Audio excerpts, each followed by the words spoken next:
நோக்கி பார்க்கலாம். செபிக்கலாம். கர்த்தருடைய வார்த்தையை தியானிப்பதற்கு முன்பதாக செபிக்கலாம். பரலோக பிதாவே, பரிசுத்த பிதாவே, உமக்கு நன்றி ராஜா.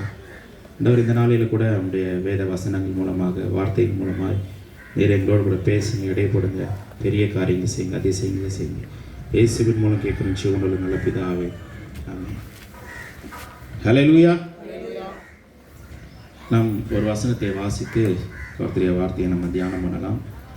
கொலோசியர் 2வது அதிகாரம் 6வது வசனம். அவருக்குள் வேர் கொண்டவர்களாகவும் அவர்கள் கட்டப்பட்டவர்களாகவும் அவருக்குள் நடந்து கொண்டு நீங்கள் போதிக்கப்பட்டபடியே விசுவாசத்தில் உறுதிப்பட்டு ஸ்தோத்திரத்தோட அதிலே பெருகுவீர்களாக. ஆமென். வசனம் கொஞ்சம் நிறுத்தி நிதானமாக வாசித்தா இதோட அர்த்தம் நமக்கு புரியும். ஏன்னா நிறைய இடத்துல கமா போட்டிருக்காங்க. சில நேரங்களில் அது நமக்கு புரியறதில்ல. ஆகையால் நீங்கள் கர்த்தராகிய கிறிஸ்து இயேசுவை ஏற்றுக்கொண்டபடியே, அங்கே புள்ளி கமா வச்சுருக்காங்களா? புள்ளி இல்லை, கமா வச்சுருக்காங்க. அது அடுத்த லைனோட சேரலை, அது பின்னாடி தான் போய் சேரும். அவருக்குள் வேர் கொண்டவர்களாகவும் அவர் மேல் கட்டப்பட்டவர்களாகவும் அப்படின்னா அது கரெக்டாக வருது. அதாவது பில்டிங் ஃபவுண்டேஷன் மேலே என்ன பண்ணுவோம்? கட்டடம் நம்ம கட்டுவோம், அது கரெக்டாக வருது. அவருக்குள் நடந்து கொண்டு அப்படின்றது எதில் போய் சேருதுன்னா, ஆகையால் நீங்கள் கர்த்தராகிய கிறிஸ்து இயேசுவை ஏற்றுக்கொண்டபடியே அவருக்குள் நடந்து கொண்டு, அதுதான் சரியான அந்த சென்டென்ஸுடைய ஃபார்மேஷன். அப்போது என்ன சொல்லப்பட்டிருக்கு? நீங்கள் கர்த்தராகிய கிறிஸ்து இயேசுவை ஏற்றுக்கொண்டபடியே அவருக்குள் நடந்து கொள்ள வேண்டும் என்று வேத வசனம் நமக்கு போதிக்கிறது. தயவுசெய்து சபையரை யாரும் நம்ம கவனிக்கலாம். விசேஷமாக வாலிப பிள்ளைகள், சின்ன பிள்ளைங்க, நீங்கள் கர்த்தருடைய வார்த்தையை பிரசங்கம் பண்ணும் பொழுது கவனமாக கவனிக்கும்படி அன்பை கேட்டுக்கொள்கிறேன். ஏன்னா இந்த வசனங்களை கருத்தாய் நம்ம கேட்கும் பொழுது அந்த வார்த்தைகள் நமக்குள்ளே போகும், அது நமக்கு பலன் கொடுக்கும். ஆராதனை வேலையில் கூட நிறைய பேர் வாலிப பிள்ளைங்கள்லாம் கண்ணை திறந்து நம்ம பார்த்துட்ருக்கீங்க. ஸோ அதை நம்ம அவாய்ட் பண்ணோம். போன வாரமே நம்ம சொன்னோம், நீங்கள் கண்களை மூடி நம்ம ஆராதனை பண்ணால் தான் அதில் அந்த ஆராதனையில் நம்ம கொஞ்சம் இன்வால்வ் ஆக முடியும். அதனால் தயவுசெய்து கண்கள், அது ஒரு ப்ராக்டிஸ். ஆரம்பத்தில் கொஞ்சம் கஷ்டமாக இருக்கும், நான் உங்களை குறையா சொல்லலை, உங்களுக்கு கற்றுக் கொடுக்க வேண்டியது கடமை என்கிட்ட இருக்கிறதுனால அதை நான் சொல்லிக் கொடுக்குறேன். ஊழியர்களுடைய கடமையாக இருக்கிறதுனால அதை நம்ம சொல்லிக் கொடுக்குறோம். கண்ணை மூடினா தான் அந்த மற்ற காரியங்களை நம்ம பார்க்காமல் ஆராதனைக்குள்ளே அது செல்வதற்கு ஏதுவாக இருக்கும். தயவுசெய்து நீங்கள் கண்களை மூடி ஆராதனை பண்ணுங்கள். அதே போல் பிரசங்கம் பண்ணும்பொழுது நீங்கள் கவனிங்க. ஏதோ நம்ம வந்துட்டோம், எப்போ 11 மணி முடியும் அப்படின்ற ஒரு நோக்கத்தோடு நம்ம வந்தோம்னா அது பிரயோஜனமாக இருக்காது. நம்ம சபைக்கு வருவது கர்த்தருக்குள்ளே வளருவதற்காக நம்ம வருகிறோம். தேவனுக்குள்ளே வளர்ந்து பெருகுவதற்காக நம்ம வருகிறோம். தேவனிடத்திலிருந்து ஆசீர்வாதங்களையும் அவரிடத்தில் நன்மைகளையும் பெற்றுக்கொள்ளும்படிக்கு, நம்முடைய வாழ்க்கையில் மாற்றங்கள் உண்டாகும்படிக்கு நம்ம சபைக்கு வருகிறோம். வரும் பொழுதே எப்போ முடியுன்ற ஒரு நோக்கத்தோடவே வந்தோம் அப்படின்னா எந்த விதமான ஆசீர்வாதமும் வராது. தேவனிடத்தில் பயபக்தி உள்ளவர்களை நம்ம காணப்படணும். வரும், நம்ம ஆண்டோடைய வார்த்தையை கேட்க வந்திருக்கிறோம். கர்த்தர் என்ன பேசுவார், இந்த நாளில் எந்த வார்த்தையை நான் பெற்றுக்கொள்ள முடியும் என்ற ஒரு நோக்கத்தோடு கூட நம்ம வரும்பொழுது ஆசீர்வாதங்களை நம்ம பெற்றுக்கொள்வோம். கண்டிப்பாக நம்ம கருத்தாய் நம்ம கவனிப்போம், அது நமக்கு ஆசீர்வாதமாக இருக்கும். கிறிஸ்து இயேசுவை ஏற்றுக்கொண்டபடியே அவருக்குள் நடந்து கொண்டு அப்படின்னு வரும். அநேகரோட வாழ்க்கையில் இந்த முதல் காரியத்தை நம்ம பிடித்து கொள்கிறோம். இயேசுவை ஏற்றுக்கொள்றதை நிறைய பேர் ஏற்றுக்கொள்கிறதுனால தான் சபைக்கே வருகிறோம். கிறிஸ்துவை ஏற்றுக்கொண்டபடினால இயேசு உங்களுக்கு வேணுமா வேணாம், எனக்கு வேணுங்க, இவரை நான் ஏற்றுக்கொள்கிறேன் அப்படின்னு சொல்லிட்டு என்ன பண்ணுறோம்? நம்ம சபைக்கு வரோம், ஜப கூட்டங்களில் கலந்து கொள்கிறோம், கிறிஸ்தவ முறைப்படி வாழ ஆரம்பிக்கிறோம், எல்லா காரியங்களும் செய்கிறோம். அது கிறிஸ்துவை ஏற்றுக்கொள்கிறோம். ஆனால் அவருக்குள்ளே நடந்து கொள்ளுகிறோமா என்பது தான் மிகப்பெரிய ஒரு கேள்வியாய் எல்லாருடைய வாழ்க்கையிலையும் மாறிவிடுகிறது. அவருக்குள்ளே நடக்கிறோமா? இதுக்கு நான் ஒரு உதாரணம் சொல்கிறேன். நம்ம வீட்டுக்கு ஒரு கெஸ்ட்டு வராங்க. என்ன பண்ணுறாங்க? காலிங் பெல் போடுறாங்க. காலிங் பெல் போட்டோடனே நம்ம என்ன பண்ணுறோம் சொல்லுங்கள்? கதவை திறக்கிறோம், வாங்கன்னு சொல்கிறோம், வாங்க உட்காருங்கன்னு சொல்கிறோம்.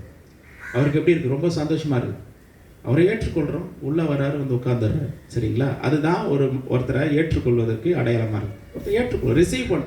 நீங்கள் வராதிங்க, நீங்கள் எதுக்கு இங்கே வந்தீங்க, நீங்கள் நம்ம கலாச்சாரத்திலே அப்படி இல்லை, நம்ம அப்படி சொல்ல மாட்டோம். யாருன்னா நம்ம தேடி எதிரிகளே வந்தாலும் சரி, சத்துருக்களே வந்தாலும் சரி, நம்ம என்ன சொல்லுவோம், வாங்கன்னு தான் சொல்லுவோம். வாங்க உட்காருங்க, அவங்களுக்கு தண்ணி கொடுப்போம், வேறு ஏதாச்சும் வேணுமான்னு சொல்லி கேட்போம். இது வந்து நம்முடைய கலாச்சாரத்திலேயே இருக்குது. சரிங்களா? அப்போ நம்ம அவங்க என்ன பண்ணுறோமா, ஏற்றுக்கொள்ளுகிறோம். உள்ளே வந்துடுறாங்க, உள்ளே வந்து சோஃபாவில் உட்காடுறாங்க. இது வரைக்கும் நம்ம பண்ணுறோம், இது வரைக்கும் நம்ம எல்லாரும் பண்ணுறோம். இப்போ போயிட்டு அவங்க உட்காந்துட்டு இருக்காங்க, நம்ம போயிட்டு பெட்ரூமில் போய் பத்துக்கிட்டா அவங்களுக்கு எப்படி இருக்கும்? இல்லைன்னா நம்ம பாட்டு கிளம்பி வேறு எங்கேயோ நம்ம வண்டி எடுத்துட்டு வேறு எங்கன்னா போயிட்டு அவங்களுக்கு எப்படி இருக்கும்? இதுக்கு இவன் வந்து நான் கூப்பிடாமலே இருந்திருக்கலாம், இதுக்கு கூப்பிடாமலே இருந்திருக்கலாம். உள்ளே வந்துட்டாங்க, ஏற்றுக்கொண்டுட்டோம். அதுக்கப்புறம் என்ன பண்ணுவோம் நம்ம சொல்லுங்கள்? அவங்கள கவனிப்போம், அவங்கள உபசரிப்போம். அவங்களுக்கு டீ வேணுமா, காஃபி வேணுமா, வேறு ஏதாவது பசியாக இருக்கா, அவங்களுக்கு சாப்பாடு கொடுக்கணுமா, ஸ்நாக்ஸ் கொடுக்கணுமா, கொஞ்சம் ரொம்ப டயர்டாக வந்திருக்கிறீங்க, கொஞ்சம் ரெஸ்ட் எடுங்க. காலையில் வந்தாங்கன்னா சொல்லுவாங்க நம்ம ரெஸ்ட் எடுங்க, ஈவினிங் எங்கேயாவது வெளியில் உங்களை கூட்டிகிட்டு போகிறேன், வீட்டை தங்குவாங்க. அவங்கள கூட்டிகிட்டு பல இடங்களுக்கு போய் சுற்றி காட்டி அவங்களோட பழகி அவங்க வீட்டில் எப்படி இருக்கிறாங்க, நல்லா இருக்கிறாங்களா, பிள்ளைகளாம் நல்லா இருக்கிறாங்களா, இதெல்லாம் கேட்டு அவங்க கூட அப்படியே பயணிப்போம். அதுதான் அவங்களுக்கு சந்தோஷத்தை கொடுக்கும். வீட்டுக்குள்ளே வாங்கன்னு சொன்னோம், நம்ம பாட்டு கிளம்பி எங்கேயோ போயிட்டோம் அப்படின்னா நமக்கு எப்படி இருக்கும்? இது போன்ற அநேகரோட வாழ்க்கையில் நம்ம இயேசுவை ஏற்றுக்கொண்டுட்டோம், ஆனால் அவரோட கூட நடக்கலை. அவரோட கூட அவருக்கு ரொம்ப கஷ்டமாக இருக்குது, அவருக்கு ரொம்ப வேதனையாக இருக்குது. என் பிள்ளைகள் என்னை ஏற்றுக்கொண்டார்கள், ஆனால் என்னோடு கூட அவர்கள் நடக்கவில்லை. வேதத்தில் பார்த்தீங்கன்னா நோவா தேவனோடு கூட நடந்தான், ஏனோக்கு தேவனோடு கூட சஞ்சரித்தான் வருது. இவங்கெல்லாம் தேவனோடு கூட பயணிக்கிறாங்க. ஆபிரகாம் தேவனோடு கூட பயணிக்கிறார், சஞ்சரிக்கிறார், நடக்கிறார். அவரை பார்த்து என்ன சொல்கிறாரு ஆண்டவர், தேவனாய் கர்த்தர், ஆபிரகாம் என்னுடைய சிநேகிதன்ன்றார். அப்போ ஆண்டவர் வந்து ஆண்டவருடைய ஆசையே விருப்பம் என்னன்னா, மனிதர்களோடு கூட அவருடைய பிள்ளைகளோடு கூட உறவாட வேண்டும், ஐக்கியப்பட வேண்டும் என்று அவர் விரும்புகிறார். நம்ம சபைக்கு வரோம், வர்றதே ரொம்ப ஒரு ராங் கான்செப்டோட கூடவே வரும். நம்முடைய எண்ணங்கள் வித்தியாசமாக இருக்குது. எப்படின்னா ஒரே காரணம், சபைக்கு எதுக்கு போகிறோம், தேவன் எனக்கு எதுனா செய்வாரா, தேவன் இடத்துலேருந்து எனக்கு எதனா கிடைக்குமா? தப்பு கிடையாது, தப்பு கிடையாது, தப்பு கிடையாது. ஆனால் ஆண்டவரே சொல்லியிருக்கிறார், நீ என்னை தேடினா உனக்கு எல்லாம் கிடைக்கும். முதலாவது தேவனுடைய ராஜ்யத்தையும் அவருடைய நீதியும் தேடுங்கள், அப்பொழுது இவைகள் எல்லாம் உங்களுக்கு கூட கொடுக்கப்படும் என்று ஆண்டவர் வாக்கு கொடுத்துருக்கிறார். ஆண்டவரை தேடினாலே எல்லாமே கிடைக்கும். அவர்கிட்ட வந்துட்டு ஆண்டவரை எனக்கு இது கொடுங்க அது கொடுங்க சொல்லணும் அவசியமே இல்லை, அவரே கொடுக்குறேன்னு சொல்கிறார். ஆனால் நம்ம வர்றது ஒரு ஏதோ ஒரு நோக்கத்தோடு தான் வரும். ஏசப்பா எனக்கு எதனா நன்மை செய்ய மாட்டாரா, எனக்கு இடம் பிரச்சனை இருக்குது அந்த இடம் பிரச்சனை மாற்ற மாட்டாரா, வீடு கட்டாமல் இருக்குது அந்த வீடு கட்டுவோமா, என் பிள்ளைக்கு இது திருமணம் ஆகலை அது திருமணம் நடக்காதா, எனக்கு வேலை கிடைக்கல அது வேலை கிடைக்குமா, விசாவுக்கு அப்ளை பண்ணியிருக்கேன் விசா கிடைக்குமா, எனக்கு கடன் பிரச்சனை இருக்குது அதெல்லாம் அடைக்க முடியுமா, எதையா ஒன்று தேடி தான் வந்துருக்குறோம் நம்ம. ஆனால் தேவன் நம்ம இடத்துல சில காரியங்களை தேடுகிறார், தேவன் சில காரியம் நம்ம இடத்துல விரும்புகிறார். எத்தனை பேர் அதை நம்ம யோசிக்கிறோம்? ஆண்டவர் நம்ம இடத்துல சில காரியங்கள் எதிர்பார்க்கிறார்.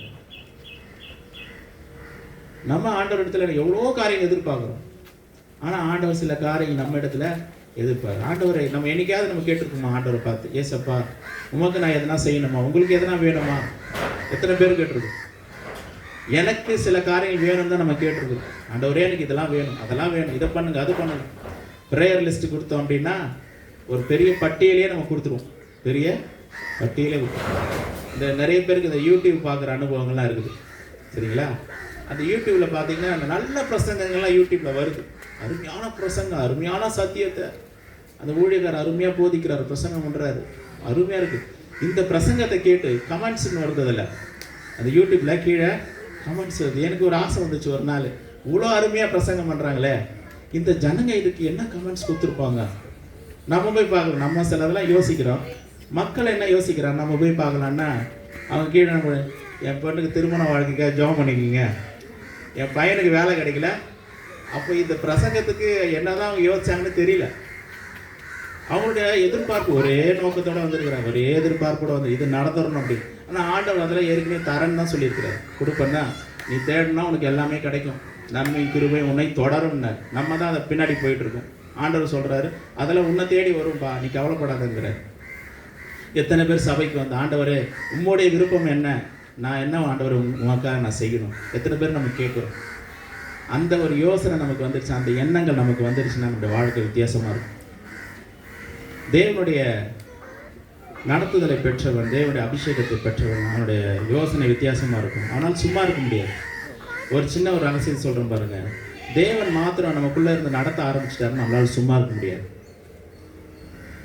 நம்ம பாட்டு நம்ம வேலை உண்டு நம்ம இருக்கிறோம் அப்படின்னா, தேவனுடைய அந்த ஆளுகை, தேவனுடைய அந்த ஜீவன் கடந்த சில நாட்களாக அந்த நித்திய ஜீவனை குறித்து அங்கங்கே டச் பண்ணிக்கிட்டே வரும். அந்த நித்திய ஜீவன் நமக்குள்ளே அது கிரியை செஞ்சுது அப்படின்னா ஒரு மனிதனை சும்மா இருக்க விடாது. அல்லேலூயா. நம்மளே தெரிஞ்சுக்கலாம். ஒரு மனிதனுக்கு ஃபீவர் இருக்குதா இல்லையான்னு என்ன பண்ணுறோம், தெர்மாமீட்டர் வச்சு பார்க்குறோம். பார்த்தா 100க்கு மேலே வந்துச்சுப்பா, இவருக்கு ஃபீவர்ப்பா அப்படின்னு நம்ம என்ன பண்ணிடுறோம், முடிவு பண்ணிடுறோம். இப்போ நமக்குள்ளே ஒரு நல்ல கிறிஸ்தவ ஜீவன், ஆவிக்குரிய ஜீவன், தேவனுக்கு பிரியமான ஒரு வாழ்க்கை இருக்குதா இல்லையான்னு எப்படி தெரிஞ்சுக்கலாம் அப்படின்னா, நம்மளால் சும்மா இருக்க முடியாது. நம்மளால் பாடாமல் இருக்க முடியாது, அவரை துதிக்காமல் இருக்க முடியாது, இந்த வேதம் வாசிக்காமல் இருக்க முடியாது, அவருக்காக எதையாவது செய்யாமல் இருக்க முடியாது. நம்ம எதுவுமே செய்யாமல் அமைதியாக இருக்கிறோன்னா ஏதோ உடம்பு சரியில்லைன்னு அர்த்தம். ஏதோ உள்ள சரீரத்தில் பிரச்சனை, ஆவியில் பிரச்சனை, ஆத்மாவில் பிரச்சனை இருக்குதுன்னு அர்த்தம். இன்னைக்கு ஆண்டவருடைய கேள்விக்கு நாம் பதில் சொல்கிறவர்களாக இருக்கணும். ஆண்டவருக்குன்னு ஒரு விருப்பம் இருக்குது. எத்தனை பேருக்கு ஆண்டவருக்குன்னு விருப்பம் இருக்குதுன்னு சொல்லி நீங்கள் நம்புறீங்க, அதை ஒத்துக்கிறீங்க? ஆண்டவருக்கும் விருப்பம் இருக்குது தானே. அவருக்கு விருப்பம் இருக்கிறதுனால இப்போ அந்த வேத புத்தகத்தில் எழுதி கொடுத்துருக்கிறார்.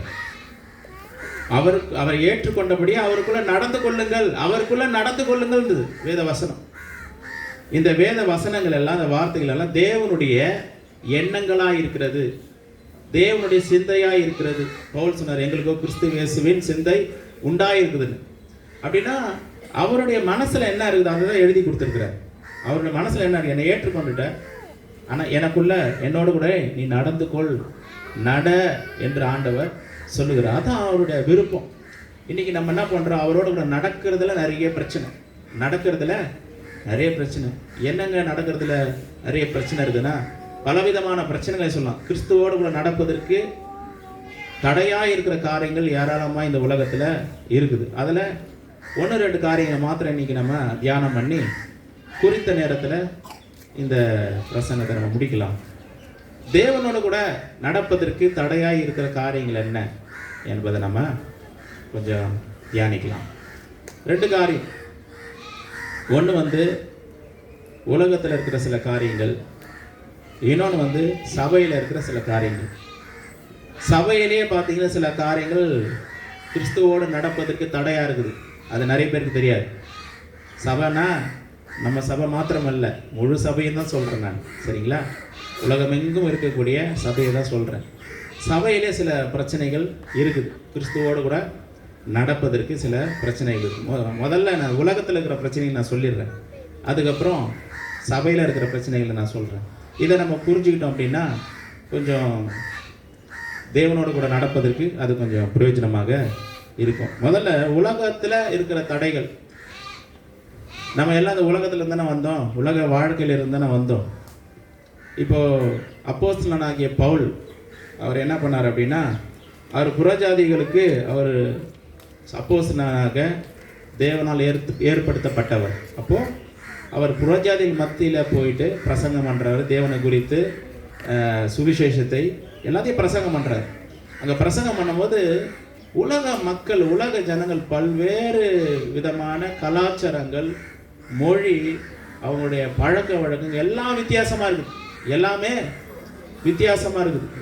இஸ்ரவேல் ஜனங்களுடைய பழக்க வழக்கங்கள்லாம் வேறு, அவங்களுடைய கலாச்சாரங்கள்லாம் வேறு. புறஜாதிகள் மத்தியில் இயேசு கிறிஸ்துவை கொண்டு போனோம். ஆனால் உள்ளே கொண்டு போனால் நிறைய பிரச்சனை, நிறைய குளறுபடி. என்ன சொல்லி புரிய வைக்கிறது அந்த ஜனங்களுக்கு? அப்போது ஒரு காரியத்தை குறித்து நீங்கள் கேள்விப்பட்டிருப்பீங்க. ஆபிரகாமுடைய காலத்தில் ஆண்டவர் சொன்னார் விருத்த சேதனம் பண்ணணும் அப்படின்னு. இதெல்லாம் போய் புறஜாதியில் சொன்னால் என்ன எப்படி இருக்கும் அப்படின்னா, இதெல்லாம் இவ்வளோ விஷயத்த பண்ணி நாங்கள் சர்ச்சுக்கு வரணுமா அப்படின்னு கொஞ்சம் தயக்கம் பாராட்டுவாங்க. அப்போது எல்லாவற்றையும் அவங்களுக்கு சொல்ல முடியாது, எல்லா காரியங்களையும் செய்ய வைக்க முடியும். இஸ்ரவேல் ஜனங்க செஞ்ச எல்லா காரியத்தையும் அவங்கள செய்ய வைக்க முடியாது, கஷ்டம். அப்போ என்ன பண்ணலாம் அப்படின்னும் போது அப்போஸ்தலனாகிய பவுல் அப்போஸ்தலர் இடத்துல வராது, பேதுரு இவங்க எல்லாருக்கிட்டே வராங்க. இந்த பிரச்சனைக்கு ஒரு முடிவு நம்ம பார்க்கணும் கண்டிப்பாக. உலக ஜனங்கள், புறஜாதி மக்கள், பலவிதமான கலாச்சாரங்கள், பழக்க வழக்கங்கள் அப்படிலாம் இருக்கிறாங்க. இவர்கள் மத்தியில் எப்படிப்பட்ட சுவிசேஷத்தை சொல்லலாம், எந்த அளவுக்கு சொல்லலாம் அப்படின்னு சொல்லும் போது எல்லாரும் பேசி ஒரு முடிவுக்கு வராங்க. என்ன முடிவுக்கு வராங்கன்னா சொல்கிறாங்க, இந்த புறஜாதியர் மக்கள் வந்து விக்கிரக வழிபாடுகளுக்கு விலைக்கு அதுலேருந்து வெளியே வரணும். எதுலேருந்து? விக்கிரக, அது ரொம்ப மேஜர். இதெல்லாம் மேஜர் பிரச்சனை. மீதி காரியங்கள்லாம் அவங்களே என்ன பண்ணணும், கிறிஸ்துவோடு கூட நடக்கும்போது கற்றுக்கொள்வார்கள். மேஜராக இருக்கிற இம்மீடியட்டாக அவங்க செய்ய வேண்டிய 2 காரியங்கள். ஒன்று வந்து விக்கிரகங்களை விட்டு என்ன பண்ணணும், வெளியே வந்துடும், டக்கு இம்மீடியட்டாக செய்யணும். 2வதாக வேசித்தனத்திற்கு அவர்கள் விலகி இருக்கணும். இதுதான் அவங்களை வந்து ஒரு வழி ஆக்கிடும். இந்த ஜனங்களை கிறிஸ்துவ கிட்ட வர விடாமல் தடுக்கிற இந்த 2 முக்கியமான காரியங்கள். விக்கிரக ஆராதனை விட்டு என்ன பண்ணணும், அவங்க வெளியே வரணும். 2வதாக வேசித்தனத்திலிருந்து விலகி வெளியே வரணும். வேசித்தனத்துக்கு விலகி ஓடணும், கிட்டேயே போகக்கூடாது. இது 2த்தையும் முக்கியமாக இப்போ பண்ணுங்கள். மற்ற காரியங்கள் தேவனோடு கூட நடக்க அவர்கள் கற்றுக்கொள்வார்கள்ன்ற மாதிரி அவங்க சொல்லி அனுப்புகிறாங்க. இப்போ இந்த காரியத்தை என்ன பண்ணுறாங்க, இம்மீடியட்டாக பண்ணுறாங்க. விக்கிரக ஆராதனை விட்டு வெளியே வரணும். நம்ம நினைக்கிறோம் நாங்களாம் கூட விக்கிரக ஆராதனையை விட்டு வெளியே வந்துட்டோங்க, இப்போல்லாம் நாங்கள்லாம் வந்து பண்ணுறதில்ல. ஆனால் இன்றைக்கும் சரி, நிறைய கிறிஸ்தவ ஜனங்கள் மத்தியிலே அப்படிப்பட்ட விக்கிரக ஆராதனை இன்றைக்கும் இருக்குது. கிறிஸ்தவ ஜனங்கள் மத்தியில் கூட இருக்குது. ஹல்லேலூயா. இன்னும் அப்படி அப்படிப்பட்ட பழக்க வழக்கங்களை விடலை. இதெல்லாம் நேரடியாக போய் பார்க்கும்போது ரொம்ப மனசு கஷ்டமாக இருக்குது. இவங்க வந்து ஒரு சிலையை மாத்திரம் தான் வைக்கல, மற்றபடி எல்லா காரியத்தையும் செய்கிறாங்க. நிறைய பேர் கிறிஸ்தவர்களே பார்த்தீங்கன்னா டைம் பார்த்து கிளம்புறவங்களாக இருக்கிறாங்க. பார்த்துருக்கீங்களா? சொல்லுங்கள். நான் கூட இன்னைக்கு வரைக்கும் நான் டைம்லாம் பார்க்குறேங்க. யமகண்டம் பார்க்குறவங்க இருக்கீங்களா? சில நேரங்களில் பார்க்கும் பொழுது இத்தனை மணிக்கு இல்லைங்க, 11 மணிக்கெலாம் 12 மணிக்கு மேலே வராங்கன்றாங்க. 12 மணிக்கு மேலே வரீங்கன்னா என்ன விஷயம்? அப்படி ஆராய்ச்சி பண்ணி பார்த்தா அது சொல்கிறாங்க 12. மற்ற ஜனங்க சொல்கிறாங்க 12 மணிக்கு மேலே தாங்க நேரம் நல்லா இருக்குது, அதனால தாங்க வராங்க. இது யார் பண்ணுறது? கிறிஸ்தவர்களே பண்ணுறாங்க. 12 மணிக்கு மேலே கிளம்பணும். டைமு, ராகு காலம், யமகண்டம், இதெல்லாம் நாள் பார்க்கிறவர்களாக, நட்சத்திரங்களை பார்க்கிறவர்களாக இதில் இருந்து கர்த்தர் நம்மை விடுவித்திருக்கிறார். எத்தனை பேர் ஆமேன்னு சொல்கிறீங்க? சத்தமே வரலையே. அவ்வளோதானா? எல்லாருக்கும் ஒரு மைக் வைக்கணும் போல இருக்கு. இதுல இருந்து கர்த்தர் என்ன பண்ணியிருக்க, நம்மளை விடுதலை பண்ணி இருக்கிறார். நாள் பார்க்கறது, நட்சத்திரத்தை பார்க்கறது, ராகு காலம், யமகண்டம் எல்லாத்தையும் பார்க்கறது. ஜனங்க இன்னமும் அப்படி இருக்கிறார்கள். என்ன பண்ற? இதை வந்து பாஸ்ட்டுக்கிட்டலாம் சொல்லாத, அவர் சொன்னா தப்பா எடுத்துக்குவாரு, நீ அமைதியார், நான் பார்த்துக்கிறேன் அப்படின்னு சொல்றாங்க ஜனங்க. இந்த காரியம் உள்ள இருந்தா ஒரு ஒரு வைரஸ் மாதிரி, ஒரு கிருமி மாதிரி, ஒரு பாக்டீரியா மாதிரி உள்ள இருக்கும். உள்ள ஆளை கொண்டுகிட்டே இருக்கும். எவ்வளோ என்னமோ பண்ணி பார்க்குறாங்க. ஆனால் நல்லா வந்து பையன் திருந்த மாட்டேன்றான்.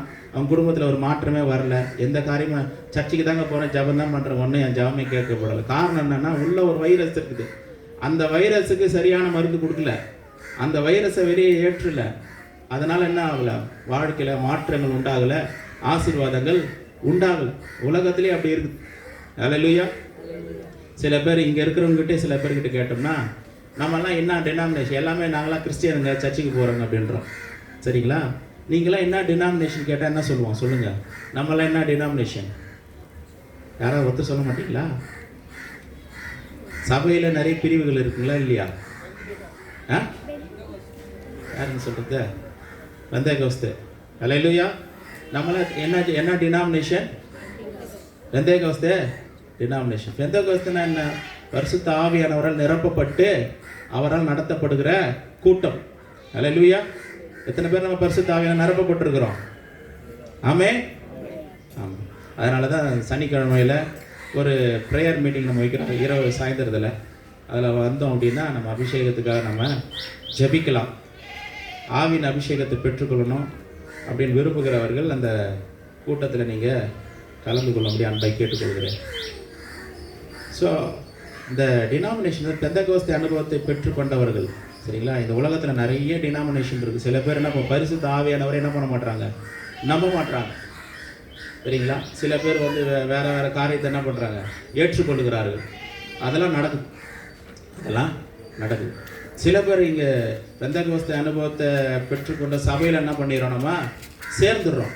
ஆனால் நம்ம எதில் இருக்கிறோன்னே நமக்கே தெரில. நம்ம சபையினுடைய பேரை கூட சில பேர்கிட்ட கேட்டால் அவங்க சர்ச்சு பேர் என்னங்கன்னா, சர்ச்சு பேரா தெரியலையே. அப்போ அவங்களுக்கு அதை பற்றி தெரியல. நம்ம எங்கே இருக்கிறோம், எந்த சபையில் இருக்கிறோம், சபையினுடைய பேர் கூட சில பேருக்கு என்ன பண்ணுறதில்ல, தெரியறதில்ல. அவங்களுக்கு அது புரியறதில்ல. அதை பற்றி யோசிக்க அவங்களுக்கு நேரம் இல்லை. உலகத்துடைய காரியம் அவ்வளோ முக்கியமாக இருக்குது. நம்ம எந்த சபைக்கு போகிறோம், எப்படிப்பட்ட சபையில் இருக்கிறோம், எப்படிப்பட்ட டாக்டரின் நம்ம பெற்றிருக்கிறோன்றது கூட நிறைய பேருக்கு என்ன பண்ணுறதில்ல, தெரியுறதில்ல. ஒருத்தர் சொல்கிறாரு, என்ன சொல்கிறாருன்னா, நாங்கள்லாம் வந்து கிறிஸ்டினுங்க, ஏசப்பாவை நான் நம்புகிறேன். ஏசப்பாவுக்கு இவ்வளோ வல்லமாக இருக்குன்னா ஏசப்பா பெற்ற மரியாளுக்கு எவ்வளோ வல்லமாக இருக்கு. ஏசப்பாவுக்கு இவ்வளோ வல்லமாக இருந்துச்சுன்னா ஏசப்பா பெற்ற மரியாளுக்கு சொல்லுங்க, கூட இருக்குமா குறைவா இருக்குமா? கூட மரியாளுக்கு எவ்வளோ வல்லமாக இருக்கு. எல்லாம் என்ன பண்ணுறாங்க, என்ன யோசிக்கிறாங்க, இயேசுவை பெற்றது அந்த உலகத்துடைய பாரம்பரியம், உலகத்தில் இருக்கிற காரியம், உலகத்தில் இருக்கிறத அப்படி சர்ச்சை கொண்டு வந்துட்டாங்க. அது தெய்வம், அந்த தெய்வத்துக்கு பிறந்தது, அதுவும் ஒரு தெய்வம், அந்த தெய்வத்துக்கு பிறந்தது, அது ஒரு தெய்வம், அப்படி கொண்டு வந்துட்டாங்க. இப்போ நம்மால் என்ன பண்ணுறாங்கன்னா இதை யோசிக்க ஆரம்பிச்சிட்டாங்க. இயேசு தெய்வம்னா இயேசுவை விட கொஞ்சம் கூடுதலான பவர் யாருக்கு இருக்கு? மரியாளுக்கு இருக்குது. அப்போ ஆண்டவர் என்ன சொல்கிறாரு, இயேசு கிறிஸ்து வெல்லாமல் நானே வழியும் சத்தியமும் ஜீவனமாக இருக்கிறேன். இயேசுதான் வழி. சொல்லுங்க, இயேசுதான் வழி, இயேசுதான் சத்தியம், இயேசுதான் ஜீவன். அவராலே அன்றி நமக்கு ரட்சிப்பு இல்லை. ஆண்டவர் வந்து மரியாதை என்ன பண்ணாரு, அவங்கள தெரிந்து கொண்டார். கிருபை பெற்றவளே வாழ்க. அவங்க ஸ்திரீகளுக்குள்ள அவங்க பாக்கியவதியா ஆண்டவர் பார்க்குறாரு, அவங்க தெரிந்து கொண்டார். சரிங்களா? அந்த இந்த உலகத்தில் அவர் பிறக்கிறதுக்கு மரியாதை கர்த்தர் என்ன பண்ணார், தெரிந்து கொண்டார். அவ்வளோதான். ஆண்டவர் வந்து மரியாதை தெரிந்து கொண்டு கடைசி வரைக்கும் மரியாதை என்ன பண்ணுறாரு, பார்த்துக்கிறார். மரியாதை பார்த்துக்கிறார். அவர் மறிக்கிற நேரத்துக்கு முன்பதாக கூட என்ன சொல்கிறார், இதோ உன் தாய், இதோ உன் மகன் சொல்லி அவங்க பொறுப்பை ஒப்படைக்கிறார். அப்படி வந்து கேர் எடுத்து தன்னுடைய தாயை பார்க்குறார். அதுக்காக அவங்க வந்து என்ன ஆகிட முடியாது, தெய்வமா மாறிட முடியாது. இது கூட வித்தியாசம் தெரியாமல் நம்ம ஜனங்க என்கிட்டே கேட்குறாங்க, சர்ச்சில் போய் கல்யாணம் பண்ண போகிறாங்க அப்படின்றாங்க. எந்த சர்ச்சில்ங்க? ஆர்சி சர்ச்சில்ங்கன்றாங்க. இது எப்படி நீங்கள் போய் பண்ணுவீங்க? யாருக்கு முன்னிலையாக நீங்கள் போய் பண்ணுவீங்க? எப்படி சில காரியங்கள் செய்வீங்க அப்படின்னு நம்ம கேட்க வேண்டியதாக இருக்குது. அவங்களுக்கு தெரியல, எல்லாமே சர்ச்சு தாங்க, இதுவும் சர்ச்சு தான், அதுவும் சர்ச்சு தான், அதுவும் சர்ச்சு தான். அவனுக்கு ஒன்றும் வித்தியாசமே அவனுக்கு தெரியல. இப்படிப்பட்ட சபைகளில் கூட என்ன பண்ணுறாங்க, ஒரு சிலையை நிறுத்தி வச்சிடுறாங்க. இந்த சிலையை நிறுத்தி வச்சுட்டு அங்கே போய் நிற்கிறாங்க. என்ன மாதிரி விற்கிறாங்க ஆராதனை. அது வந்து ஒரு குடும்பத்துக்கு அது சாபமாய் மாறி விடுகிறது. குடும்பத்துக்கு சாபம். எப்படி நீங்க சாபம்? விக்கிரக ஆராதனை அந்த குடும்பத்துக்கு என்னவா மாறிடும்? சாபமா மாறிடுது. விற்கிறதுக்கு முன்னாடி போய் நிற்கிறது. அது ஒரு ஆவி, அது ஒரு அசுத்த ஆவி நம்ப வைக்குது. அது ஒரு தெய்வம்னு சொல்லி அதை நம்ப வைக்குது. இல்லைங்க, அங்கே போய் வேண்டிக்கிட்டாங்க, நல்லது நடக்குதுன்னா பொய்யான அற்புதங்கள் இன்றைக்கும் நடக்குது. பொய்யான அற்புதங்கள் இன்றைக்கும் நடக்குது. பிசாசம் என்ன பண்ணுறான், அற்புதம் செய்கிறான். நம்ம அற்புதங்களுக்கு பின்பதாக நம்ம செல்லலை, நம்ம இயேசு கிறிஸ்துக்கு பின்பதாக செல்கிறோம். அவர் நம்முடைய வாழ்க்கையில் அற்புதங்களை செய்கிறார். ஹல்லேலூயா. நம்ம எப்படிப்பட்ட காரியத்தை நம்ம செய்கிறோம் நம்ம யோசிச்சு பார்க்கணும். இதை ஏற்றுக்கொள், இந்த சத்தியத்தை ஏற்றுக்கொள்கிறோமா? இதுதான் வந்து என்னன்னா அப்போஸ்தலருடைய போதனை. இதெல்லாம் என்னது? அப்போஸ்தலருடைய போதனை. நம்ம எப்படிப்பட்ட போதனையை நம்ம பின்பற்றோம் அப்படின்னா, நம்முடைய ஆண்டவராக இயேசு கிறிஸ்து சொன்னது, அதை தொடர்ந்து அப்போஸ்தலர்கள் நமக்கு சொல்லிய காரியங்களை நம்ம பின்பற்றுகிறோம். மற்றபடி எந்த காரியத்திலும் பின்பற்ற வேண்டும் என்று அவசியம் இல்லை. வேதத்தில் சொல்லப்படாத காரியங்களை நம்ம வாலண்டரியா போய் செஞ்சோம் அப்படின்னா பலவிதமான பிரச்சனைகளை போய் மாட்டிக்கொள்வோம்.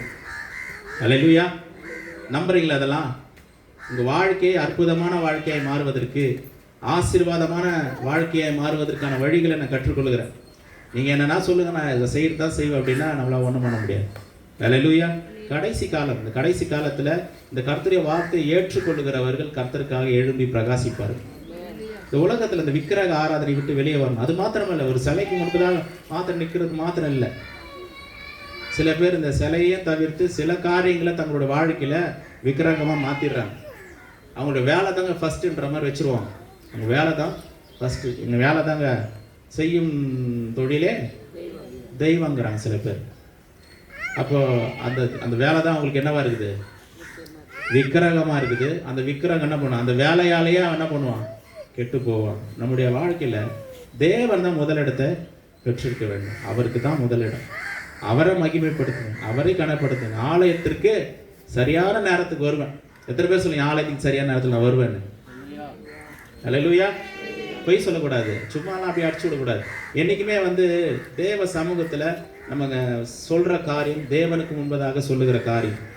நம்முடைய வாழ்க்கையிலேயே ஆசீர்வாதங்கள் இல்லை அப்படின்னா நம்ம தேவனுக்கு முன்பதாக சொல்கிறோம், ஆனால் நம்ம அதை அசட்டை பண்ணிடுறோம், அதனால் ஆசீர்வாதங்களே இல்லை. இந்த தாவீதுனுடைய காலத்தில் ஒரு பெரிய பஞ்சம் தலை தூக்கி ஆடிச்சு, பஞ்சம் வந்துச்சு. இந்த பஞ்சம் ஏன் வந்ததுன்னு ஒன்றுமே புரியல. ஏன் எதுக்கு வந்துச்சு, ஏன் அப்படி கஷ்டப்படுறோம், பஞ்சத்தில் நிறைய பேர் செத்து போகிறாங்க, மடிந்து போகிறாங்களே, ஏன் இதெல்லாம் நடந்தது அப்படின்னு பெரிய கேள்வி.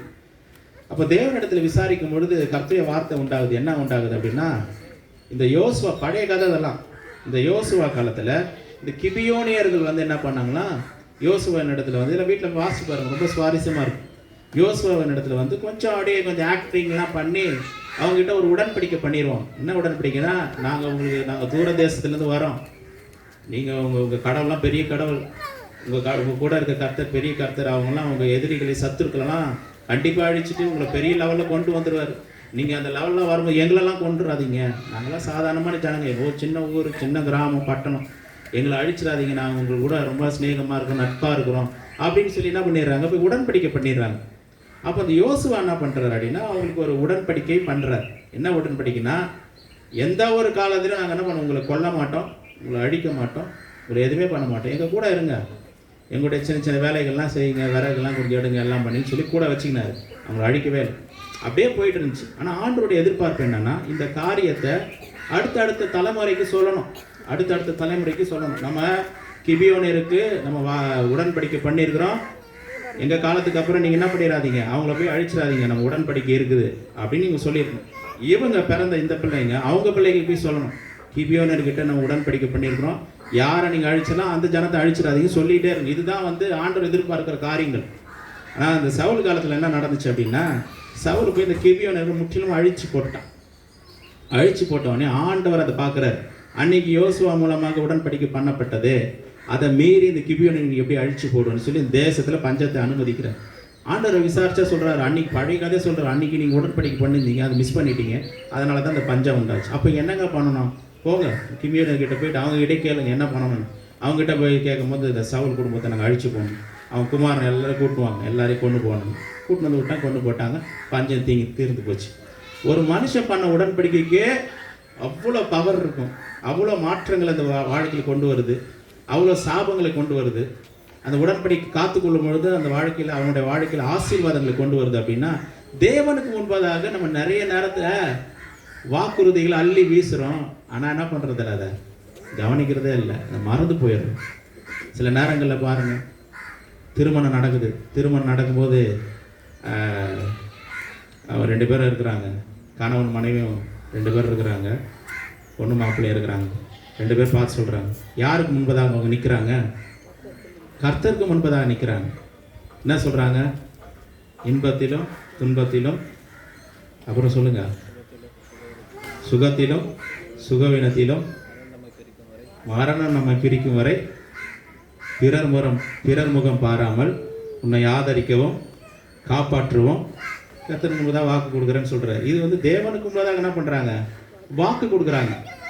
வாக்குலாம் கொடுத்துட்டு வீட்டில் என்ன சொல்கிறாங்க, கொஞ்ச நாள் அப்படியே போச்சுன்னா உங்க கூடலாம் வாழ முடியுமா அப்படின்றாங்க. நீலாம் ஒரு மனுஷனா சொல்கிறாங்களா இல்லையா? அப்போ இது யாரை அவமானப்படுத்துறது, கர்த்தரை அவமானப்படுத்துறது. மரணம் பிரிக்கும் வரை பிறர் முகம் பாராமல்ன்றாங்க. இப்போ மரண பரியந்தம் அந்த கணவர் என்ன பண்ணணும், தன்னுடைய மனைவியை நேசிக்க வேண்டும். அதே போல் மனைவி தன் கணவர் என்ன பண்ணணும், நேசிக்கணும். இதுதான் ஆண்டவர் எதிர்பார்க்குற காரியங்கள். அப்போது இது யோசிச்சு பார்க்கணும். நிறைய பேரோட வீட்டில் வசனங்கள்லாம் இருக்குது, செவத்தில் ஒட்டி வச்சுக்கிறோம், அது கூட எதுவும் கொஞ்சம் ஒட்டி வச்சுட்டா நல்லா இருக்குன்னு நினைக்கிறேன். இல்லை, அந்த உடன்படிக்கை, அந்த வாக்கு மூலம், அது வாக்குறுதியா, அந்த வாக்குறுதி கொடுத்த பற்றியா, அதில் திருமணம் போ, அது பார்க்கும்போது ஞாபகம் வரும், மரணம் பிரிக்க வரைக்கும். அப்போது அதுதான் உடன்படிக்கை. இது மேரேஜ் கவனன்ட்ன்றாங்க, திருமண உடன்படிக்கை, கடைசி வரைக்கும் அது இருக்கணும். அதை நம்ம அதை மீறும் பொழுது உங்களெல்லாம் வாழ முடியுமா, எதுக்கு நான் அந்த கல்யாணம் பண்ண தெரியல, இப்படிலாம் பேசும்பொழுது என்ன, தேவனை அவமானப்படுத்துவது. தேவனுக்கு கனவீனத்தை உண்டு பண்ணுவது.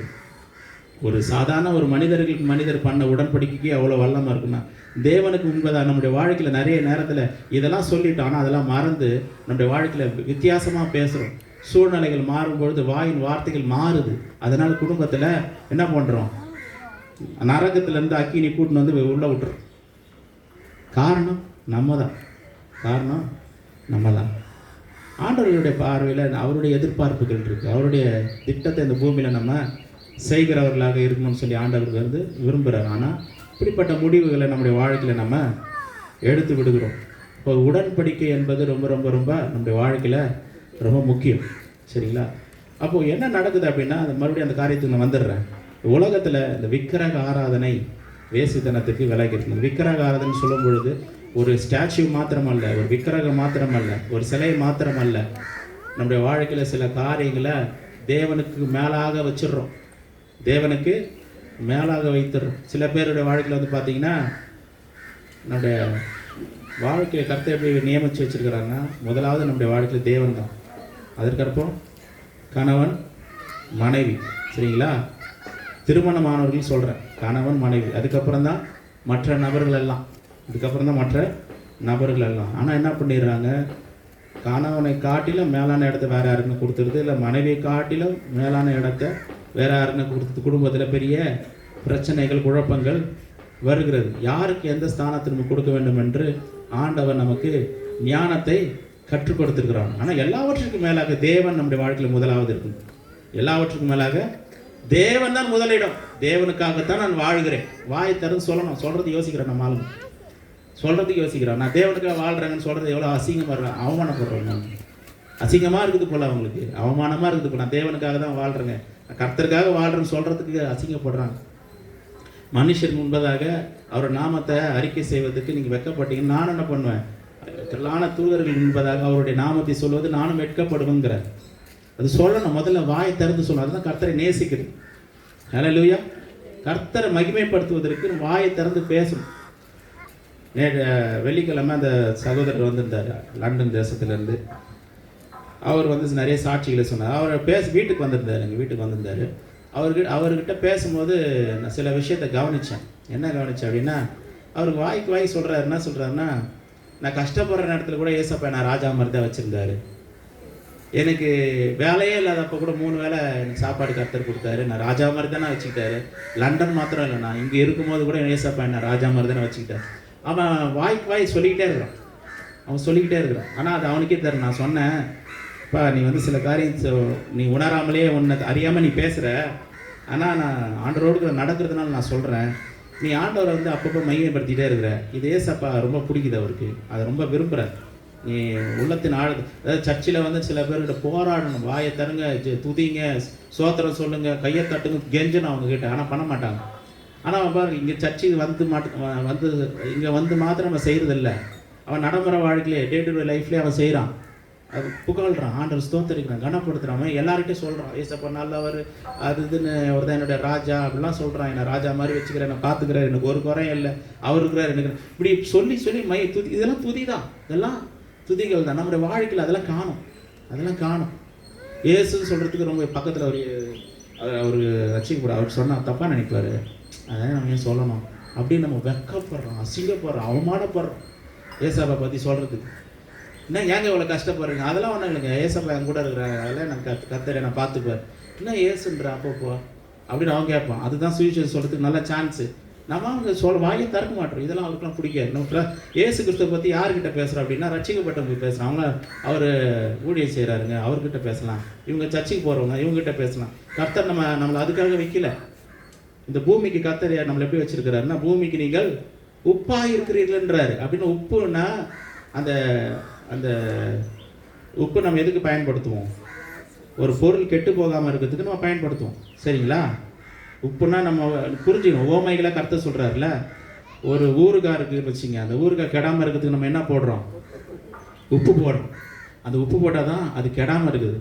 ஏசப்பா என்ன சொல்கிறேன், இந்த உலக பூமின்னு சொல்லும் போது பூமினா மண்ணையை சொல்கிறார் ஆண்டவர் இல்லை, இந்த உலகத்தில் இருக்க ஜனங்களை சொல்கிறாரு. இந்த பூமிக்கு நீங்கள் உப்பாக இருக்கிறீங்கன்னா நீங்க தான் அவங்கள வந்து காக்கக்கூடியவர்கள், நீங்க தான் அவர்களை பாதுகாக்கக்கூடியவர்கள், நீங்க தான் அவர்களை அழிவிலிருந்து மீட்கக்கூடியவர்கள். உங்களை தான் நான் வச்சிருக்கின்ற. இந்த உலகத்தில் நான் இருக்கிற வரைக்கும் இந்த உலகத்துக்கு நான் ஒளியா இருந்தேன். இப்போ எனக்கு அப்புறம் நீங்க தான். இந்த சபை தான் இந்த பூமிக்கு ஒளியா இருக்குது. இந்த சபை தான் இந்த பூமிக்கு உப்பா இருக்குது. நம்ம தான் போய் அவங்களுக்கு இடமா பார்த்துக்கணும். நம்ம போகணும். நம்ம ஆனால் என்ன பண்ணுறோம், இந்த உப்பும் இந்த ஊறுகாவும், அந்த ஊறுகான்னு சொல்லும் போது மாங்காவா, ஒரு மாங்காய் உதாரணத்துக்கு ஒரு மாங்காய் எடுத்துக்கும். மாங்காவும் உப்புன்னா மிக்ஸ் ஆகணுமா கூடாதா? ஆகும். ஆனால் தான் அந்த மாங்காய் கெட்டு போகாமல் இருக்கும். இப்போ நம்மளும் என்ன பண்ணணும், பூமியில் இருக்க ஜனங்களோட கூட என்ன பண்ணணும், அவங்களோட கூட சில காரியங்களை பகிர்ந்து கொள்ளணும். நம்ம உப்பு வந்து மாங்காவாக மாறிடக்கூடாது. உப்பு உப்பாக தான் இருக்கும். உப்பு மாங்காவாக மாறிடக்கூடாது. உப்பு உப்பாக தான். நம்முடைய தன்மை மாறக்கூடாது, நம்முடைய தரம் மாறிடக்கூடாது. ஆனால் அவங்களோட கூட என்ன ஆகணும், பேசணும், பழகணும், சில காரியங்கள் செய்யணும். ஐக்கியம் ஃபெலோஷிப்ன்றது வேற, அவர்களோடு கூட பேசுவது என்பது வேற. பேசுறதையே கட் பண்ணி நம்மளாம் அந்த உலகத்திலிருந்து பிரித்தெடுக்கப்பட்டவர்கள், அதனால அவங்ககிட்ட பேசவே கூடாது. அவர்களாம் வந்து பாவிகள், துரோகிகள், துன்மார்கள், அவங்ககிட்டே அப்படி கிடையாது. அவங்ககிட்ட பேசணும். நம்ம தான் அவங்களுக்கு நம்ம உப்பாக இருக்கிறோம். கெட்டு போகாமல் தேவனிடத்தில் வருவதற்கு, அவர் காக்கப்படுவதற்கு கர்த்தர் நம்ம இந்த பூமியில் வைத்திருக்கிறார். அப்போ இந்த உலக ஜனத்தில் போய் தேவனுடைய சத்தியத்தை நம்ம சொல்வதற்கு நம்ம யோசிக்கக்கூடாது. இந்த உலகத்தில் இந்த 2 காரியங்கள், தேவனுக்கு மேலே எந்த ஒரு காரியத்தை நம்ம வைக்கக்கூடாது. எத்தனை பேர் ஆசைப்படுறீங்க இந்த நாளிலிருந்து, ஆண்டவரே தேவன் தான் எனக்கு முக்கியம், ஏசு எனக்கு முக்கியம், அவரை நான் முன்பதாக வைத்து நான் வாழ போகிறேன் அப்படின்னு சொல்லி அந்த முடிவுகளை நம்ம எடுக்கணும். உலக ஜனங்களோட எதுவாக மாறிடுது. அவங்க பின்னாடி அப்படியே போயிடக்கூடாது. அவங்க என்ன பண்ணணும், தேவனிடத்தில் வரணும். எப்படி வரணும்னா, நம்மை பார்த்து அவங்க வராங்க. இவங்களே வந்து தேவனுடைய இவ்வளோ கனிகள் நிறைந்தவர்களாக இருக்கிறாங்களே, இவருடைய வார்த்தையிலே இவ்வளோ ஒரு இவங்க பேசும்போது ஒரு சமாதானம் உண்டாகுது, சந்தோஷம் உண்டாகுது. இப்போ இவர்கள் சொல்லுகிற தேவன் எப்படிப்பட்டவராக இருப்பார் அப்படின்ற எண்ணங்கள் தான் அவர்களுக்கு உண்டாகும். அந்த விதத்தில் நம்ம என்ன பண்ணணும், மக்களோடு கூட நம்ம பழகணும், ஏசப்பா பற்றி பேசணும், ஏசப்பா புகழ், நம்மையே அவரை ப்ரைஸ் பண்ணணும், துதிக்கணும். அவனுக்குள்ளே தான் நித்திய ஜீவன் இருக்குது. நித்திய ஜீவன் இருக்கிறவன் சும்மா இருக்க மாட்டான், துதிச்சுக்கிட்டே இருப்பான். அவனுக்கு ஏன்னா அவனுக்குள்ளே உயிர் இருக்குதுல்ல. ஒரு மனிதனுக்குள்ளே உயிர் இருக்குதா இல்லைன்னா அப்படியே செக் பண்ணுறான். ஹார்ட் பீட் அடிக்குதுங்க, இன்னமும் அடிச்சுன்னு தான் இருக்குது, உயிர் போல துச்சந்தான் இருக்குது அப்படின்றாங்க. அப்போ இந்த நித்திய ஜீவன் ஒரு மனிதனுக்குள்ளே இருந்ததுன்னா அவன் என்ன பண்ணுவான், இயேசுவை பற்றி பேசிக்கிட்டு தான் இருப்பான், துதிச்சுட்டு தான் இருப்பான், பாடிக்கிட்டு. அவனால் நிறுத்த முடியாது. அவனுக்குள்ளே தான் நித்திய ஜீவன் கிரியை செய்து கொண்டு இருக்கிறது. இப்போ இந்த உலகத்தில் ரொம்ப ஜாக்கிரதையாக இருக்கணும். நான் இயேசுவை என்னுடைய வாழ்க்கையில் முதலிடமாக நான் வைக்கப் போகிறேன். அவரை பற்றி நான் பேசுவதற்கு நான் வெட்கப்பட மாட்டேன், தயங்க மாட்டேன், அவரை துதிப்பதற்கு தயங்க மாட்டேன் அப்படின்ற அந்த ஒரு இடத்துக்கு நம்ம வரணும். அப்படிப்பட்டவர்கள் தான் விக்கிரக ஆராதனை வெளியே வராங்கன்னு அர்த்தம். சில பேருக்கு வந்து பண ஆசை. பணம் வந்து தப்பு கிடையாது, பணம் இருக்கிறது நல்லது. பணம் இருந்தால் நிறைய காரியங்களை சாதிக்கலாம். ஆனால் பண ஆசை எல்லா தீமைக்கும் வேறா இருக்கிறது வேதம் சொல்லுது. சில பேர் பணம், பொருள், அது பின்னாடி போயிடுறாங்க. தேவனை நோக்கி வரணும், ஜெபத்துக்கு வரணும், சர்ச்சுக்கு வரணும். இல்லைங்க வேலை வச்சுட்டாங்க, இன்னைக்கு வச்சுட்டாங்க, அன்னைக்கு வச்சுட்டாங்க. இப்படி எப்போ பாரு சம்பாதிக்கணும், போகணும், வரணும், ஏதாவது பெரிய காரியத்தை சாதிக்கணும்.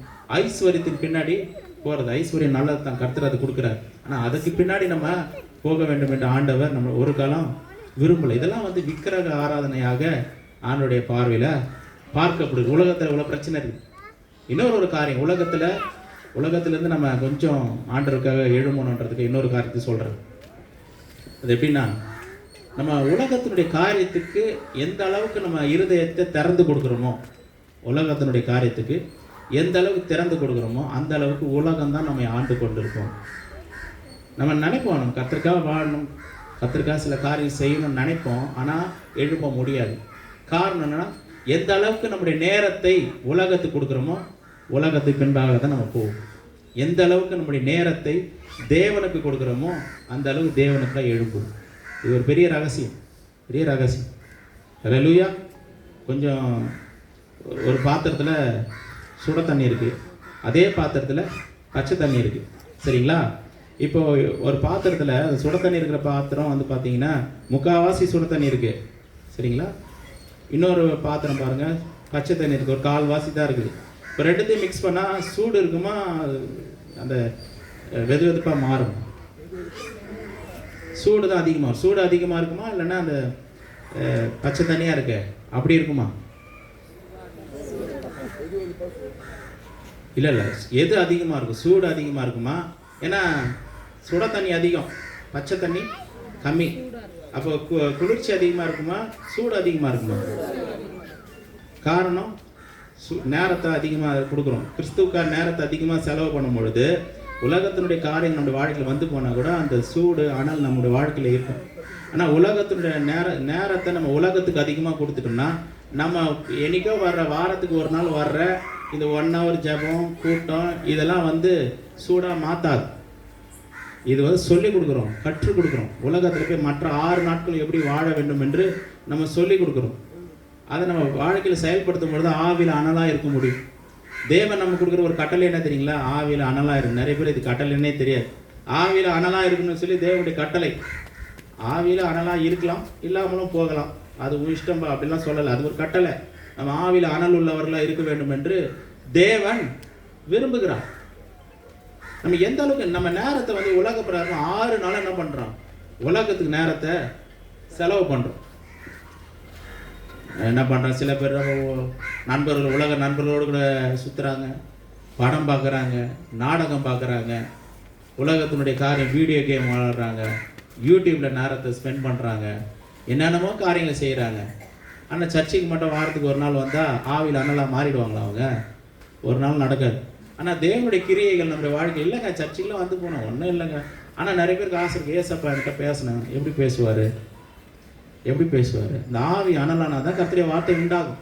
கர்த்தர் நம்மோடு கூட இடைப்படுறதே நமக்கு தெரியும். இந்த ஆவியை அனலாக்குவதற்கு காரியங்களை செய்யணும். இது ஒரு ஸ்டெப் பை ஸ்டெப் ப்ராசஸ் தான், உடனே உண்டாகாது. அப்போ என்ன பண்ணணும், முதல்ல அந்த உலகத்தினுடைய காரியத்தை துண்டிக்கணும். நான் சில நேரங்களில் சொல்லுவேன், என்ன சொல்லுவேன்னா, ஒரு காரியத்தை செய்யலாமா செய்யணுமா அப்படின்ற கேள்விக்கு இந்த வசனத்தை சொல்லி பாருங்கள், உங்களுக்கு கரெக்டாக தெரிஞ்சிடும். யாரும் வந்து ஒருத்தர் பிரசங்கம் பண்ணணும் அவசியம் இல்லை, இதுவே உங்களுக்கு புரிஞ்சிடும். என்ன வசனம்னா, எதை செய்தாலும் தேவனுடைய மகிமைக்கென்று செய்யுங்கள், எதை செய்தாலும் கர்த்தருடைய மகிமைக்கென்று செய்யுங்கள். இப்போ சொல்லி பார்க்கணும், நான் கர்த்தருடைய மகிமைக்காக இந்த நாடகத்தை பார்க்குறேன், பொருந்துதா? பொருந்தாது. ஆஹா, இது வந்து கர்த்தருக்கு கரெக்டாக வரலையே. நான் கர்த்தருடைய நாம மகிமைக்கென்று என்னுடைய ஃப்ரெண்ட்ஸோட கூட போயிட்டு கொஞ்சம் உலக பிரகாரமாக கொஞ்சம் தண்ணி கிணிலாம் கொஞ்சம் குடிச்சிக்கிறேங்க, நான் கர்த்தருடைய நாம மகிமைக்கென்று 2 தாங்க ஸ்மோக் பண்ணேன், சொல்ல முடியுமா? பொருந்துதா? பொருந்தாது, பொருந்தாது. நான் கர்த்தருடைய நாமத்துக்காக நான் என்ன பண்ணுறேன், உபவாசம் பண்ணி ஜெபம் பண்ணுறேன் அப்படின்னா பொருந்துதா? இந்த கேள்வியை சொல்லி பார்த்தா நமக்கே புரிஞ்சிடும் நம்ம செய்யுது கரெக்டாக இல்லையான்னு. ஆனால் இதை கற்றுக் கொடுக்குறோம், இதை நம்ம பயன்படுத்தணும் அப்படின்னா டக்குன்னு கடகடன்னு ஆண்டுக்குள்ளே வளர்றதுக்கு அது ஏதுவார் இல்லைங்க. அதெல்லாம் நான் செஞ்சுட்டு தாங்க இருப்பேன், ஆனாலும் நான் சர்ச்சுக்கு வருவாங்கன்னா நம்ம என்ன பண்ணுவோம், ஒரு பெரிய பக்கெட்டியில் நல்லா குளிர்ந்த தண்ணியில் ஒரே ஒரு டம்ளர் சுட தண்ணி எடுத்து ஊற்றுற மாதிரி ஸ்டில் அது எப்படி தான் இருக்கும், குளிர்ச்சியாக தான் இருக்கும், ஒன்றுமே மாற்ற மாதிரி இருக்கும். தண்ணி ஊற்றுனீங்களா இல்லையானே தெரியாது, அப்படி தான் இருக்கும். காரணம் உலகம் ஆண்டு கொண்டது, உலகத்தினுடைய காரியம், உலகத்தினுடைய மோகம், உலகத்தினுடைய ஆசை, இச்சை, இது உள்ளே இருந்துக்கிட்டே இருக்குது. இதுலேருந்து வெளியே வரணுன்றார் ஆண்டவர். இது 2 காரியம் தான், விக்கிரக ஆராதனை, இது வேசித்தனம். இது 2த்துலேருந்து வெளியே, முதல்ல வெளியே வா. வெளியே வந்தால் வெறுமையான பாத்திரமாக மாறிடு. இப்போ தூக்கி எல்லாத்தையும் உள்ள வை, கர்த்தருடைய வார்த்தையை, அவருடைய வல்லமை, அபிஷேகத்தை, இதெல்லாத்தையும் உள்ள வைக்கும்போது அங்கே ரிசல்ட் இருக்கும். இதுதான் கர்த்தருக்குள்ளே வளருவதற்கான வழி. இதை செய்யாமல் என்ன பண்ணாலும் ஒன்றும் நடக்காது. அடுத்த ஒரு 10 வருஷம் ஆனாலும் சரி, 20 வருஷம் ஆனாலும் சரி, மாற்றங்கள் ஒன்றும் பெருசாக வரப்போகிறதில்ல, அப்படியே தான் இருக்கும். ஆனால் இன்றைக்கி இந்த சத்தியத்தை கேட்டு நம்ம என்ன பண்ணணும், தேவையில்லாததை நம்மளிருந்து வெளியேற்றணும். தேவையில்லாதது என்ன பண்ணணும், வெளியேற்றிட்டு எல்லாத்தையும் டவுன்லோட் பண்ணிடணும்.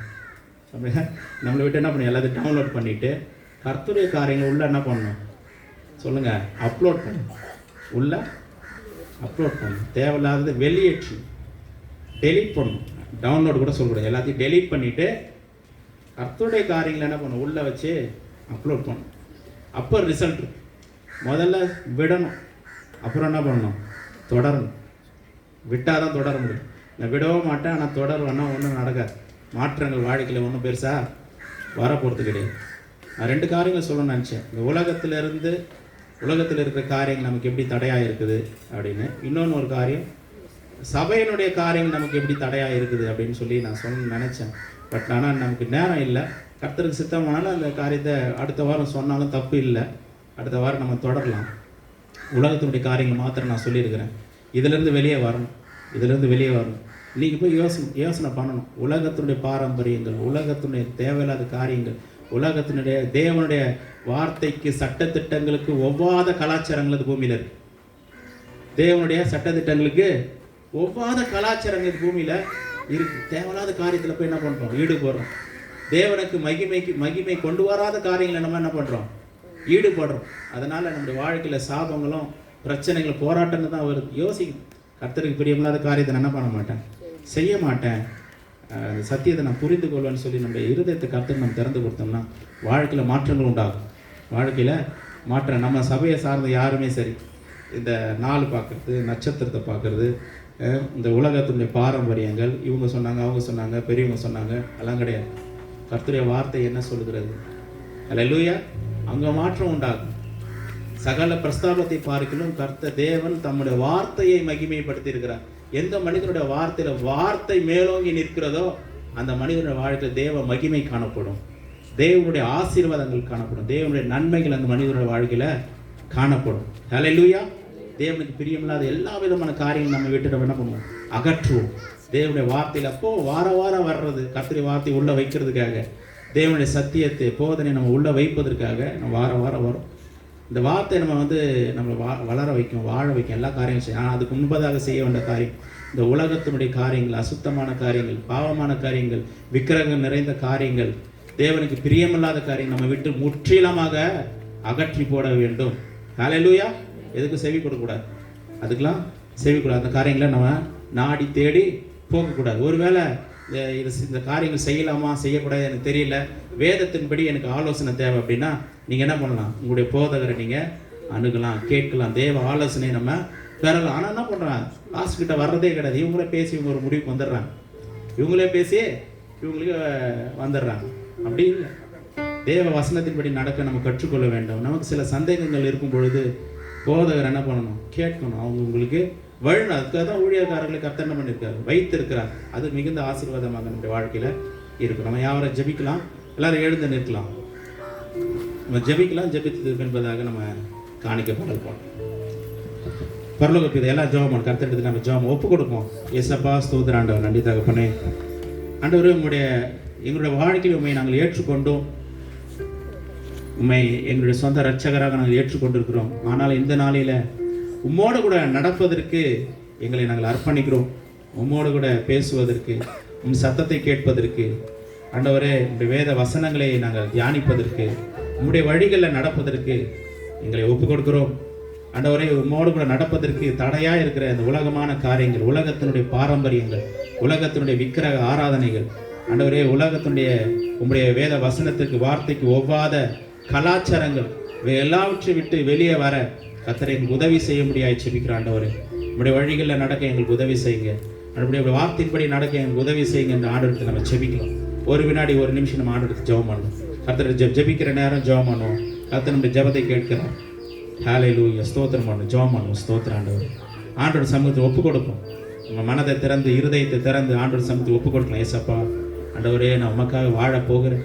ஆண்டவர், உம்முடைய நாமத்தை சொல்லுவதற்கு நான் வெட்கப்பட போவதில்லை, உம்முடைய நாமத்தை பிரஸ்தாபப்படுத்துவதற்கு நான் வெட்கப்பட போவதில்லை. ஆண்டவரே, எனக்கு உதவி செய்யுங்க ஏசப்பா. உமக்காக நான் வாழ விரும்புகிறேன், உம்மை நேசிக்கிறேன். ஆண்டவரே, உமக்கு ஆண்டவரே, உமக்கு உம்மை பின்பற்றுகிற ஒரு ஆடாய் அப்பா சோதர ஆண்டவரே நான் வாழ விரும்புகிறேன் ஏசப்பா.